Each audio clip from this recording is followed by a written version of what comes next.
की मजबूती के साथ हम लोग महागठबंधन की सरकार भी चला रहे हैं और आने वाले दिनों में महागठबंधन की सरकार, महागठबंधन के नेतृत्व में ही अगली सरकार भी बनेगी, चिंता न करें। कई जगह दूसरी पार्टी के लोग हम लोग के साथ भी चले आते हैं। सवाल ये कि समाज किसके साथ है। समाज का जो आकलन होता है, समाज के जो तजुर्बे चल रहे हैं, उसकी जो सर्वे चल रही है, उससे अंदाज़ा होता है। बीजेपी ने कहा था कांग्रेस मुक्त भारत हो जाए, क्योंकि हार रहे थे हम लोग। मुक्त हो पाया क्या? बीजेपी से सिर्फ डरती है तो कांग्रेस पार्टी से डर डर के कहाँ कहाँ चले जाते, क्या क्या सोचने लगते हैं। नमस्कार, आप देख रहे हैं न्यूज पोर नेशन में आपके साथ अजय सिंह। मुख्यमंत्री नीतीश कुमार लगातार अपने विधायकों और विधान पार्षदों से तो मुलाकात किए ही, अब वो सांसदों से वन बाय वन मुलाकात करें, जिसके बाद भारतीय जनता पार्टी तंज कसते हुए कह रहे हैं कि नीतीश कुमार को डर लग रहा है कि महागठबंधन में कहीं उलटफेर ना हो और तेजस्वी यादव को ना मुख्यमंत्री बना दे, इसलिए वो अपने विधायकों और सांसदों से मुलाकात कर रहे हैं। इसे बात करने के लिए हमारे साथ हैं कांग्रेस के विधायक दल के नेता डॉक्टर शकील अहमद खान। सर, जिस तरह से मुख्यमंत्री मुलाकात कर रहे हैं अपने विधायकों और सांसदों से, तो भारतीय जनता पार्टी कह रहे हैं कि उनको डर है कि कहीं तेजस्वी यादव को न मुख्यमंत्री बना दे महागठबंधन वाले लोग। आप लोग के माध्यम से कितनी स्टोरी चलती रहती है स्पेकुलेशंस के। एक मुख्यमंत्री हैं, जनता दल यू के नेता हैं, अपने एमएलए एमपी से मिल रहे हैं, तो वो भी स्टोरी बन जाती है। बिटवीन द लाइन पढ़ने की कोई आवश्यकता नहीं है। बहुत ही मजबूती के साथ हम लोग महागठबंधन की सरकार भी चला रहे हैं और आने वाले दिनों में महागठबंधन की सरकार, महागठबंधन के नेतृत्व में ही अगली सरकार भी बनेगी, चिंता न करें। लेकिन बीजेपी तो कह रहे हैं कि मुख्यमंत्री जी को डर लग रहा है कि तेजस्वी यादव को मुख्यमंत्री बना देंगे, इसलिए महागठबंधन के लोग इसलिए अपने विधायकों और बीजेपी अपना काम करे, उसके पास फूट डालो और शासन करो का एक पुराना नीति है जो उन्होंने ब्रिटिश साम्राज्य से, अंग्रेज़ों से लिया, तो वही करें, ज़्यादा बेहतर है। इस समय काहे के लिए माथा लगा रहे हैं? अभी टेंशन ही आ गए हैं बहुत ज़्यादा, क्योंकि जो महागठबंधन है उसके लोग चारों तरफ मिलते हैं। समाज जागृत हो चुका है, समाज उनके छलावे में नहीं आ रहा है, उसके संकेत मिल रहे हैं, इसलिए अनाप शनाप बोल रहे हैं। उनके पास कुछ है नहीं काम करने को। सर, जिस तरह से महाराष्ट्र में एनसीपी में टूट दिखी, कई विधायक टूटकर एनडीए को समर्थन दे दिए, अजीत पवार डिप्टी सीएम बन गए, तो विपक्षी एकजुटता की बैठक के बाद एनसीपी में टूट, तो क्या विपक्ष एकजुट हो पाएगा जिस तरह से? ये तो बहुत पहले से देखा जा रहा था कि, और ये इतिहास गवाह है कि व्यक्तिगत महत्वाकांक्षा वाले, व्यक्तिगत लालच में पड़े हुए लोग इस तरह के कदम उठाते रहते हैं। उससे पार्टी पे कोई असर नहीं पड़ता। हमारे पार्टी से भी कुछ लोग चले गए, उनका व्यक्तिगत आकांक्षा था, तो उससे क्या पड़ा? अपना पार्टी ख़त्म हुई, पार्टी ने परफॉर्म किया, उससे कुछ होने वाला नहीं है।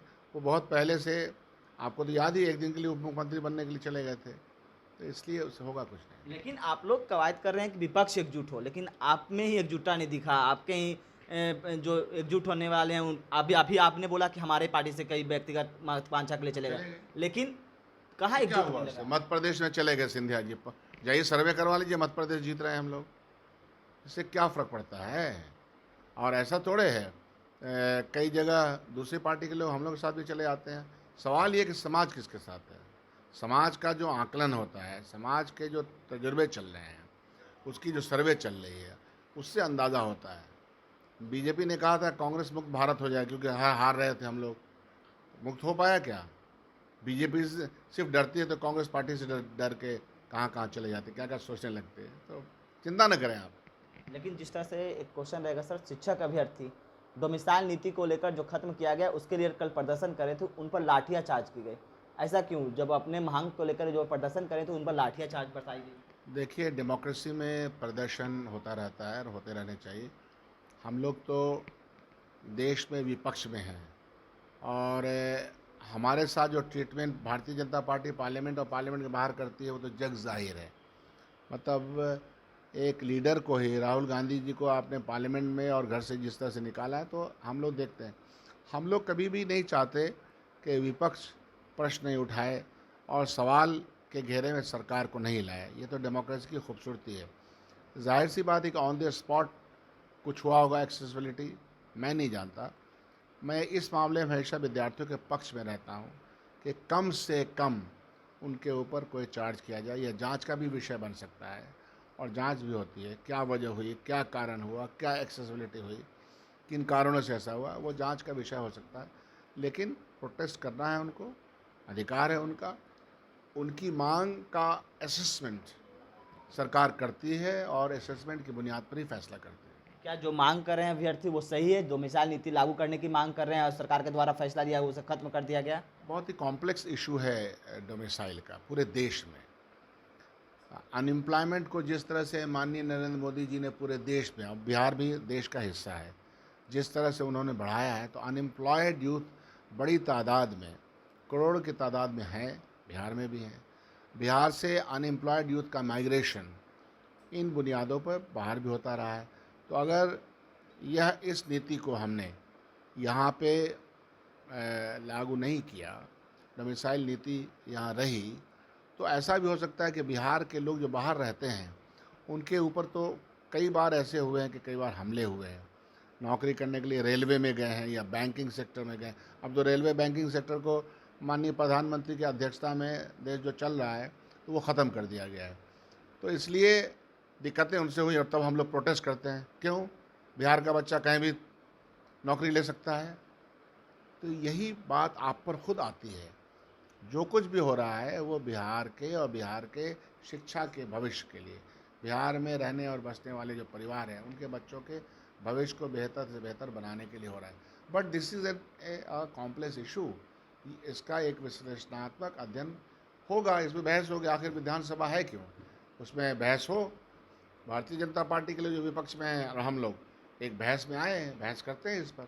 क्या डोमिसाइल नीति जो खत्म किया गया है वो सही है? कांग्रेस इस पर क्या स्टैंड रखती है? मैंने कहा कि ये विश्लेषणात्मक अध्ययन तो विधानसभा में हो सकता है ना। जो विपक्ष है वो अगर इसके ऊपर वो बोल रहा है क्या? हाँ, विपक्ष तो 12 तारीख को सदन को घेराव भी करेंगे बहुत बढ़िया, अभ्यर्थियों को लेकर, बहुत अच्छा। और वो राजभवन मार्च के लिए बहुत अच्छा। मैंने हमेशा कहा है कि जो अपना घर शीशे का रखता है बहुत अच्छा है। फिर बहस होगी, इस नीति पे बहस होगी, और बहस में वो बायकॉट न करें। इस नीति पे हम लोग बहस करेंगे। बहस के बाद देखिए क्या निकल के आता है। ये थे हमारे साथ कांग्रेस के विधायक दल के नेता डॉक्टर शकील अहमद खान। उन्होंने साफ तौर पे कहा है कि जो इस बार मानसून सत्र होने वाला है उसमें जो डोमिसाइल नीति की जो बात कही जा रही है उस सत्र में सवाल किया जाएगा और जो विपक्ष सवाल पूछेंगे उसका जवाब भी दिया जाएगा। इस तमाम खबरों को बने रहे नीश फोनेसन के साथ। नमस्कार।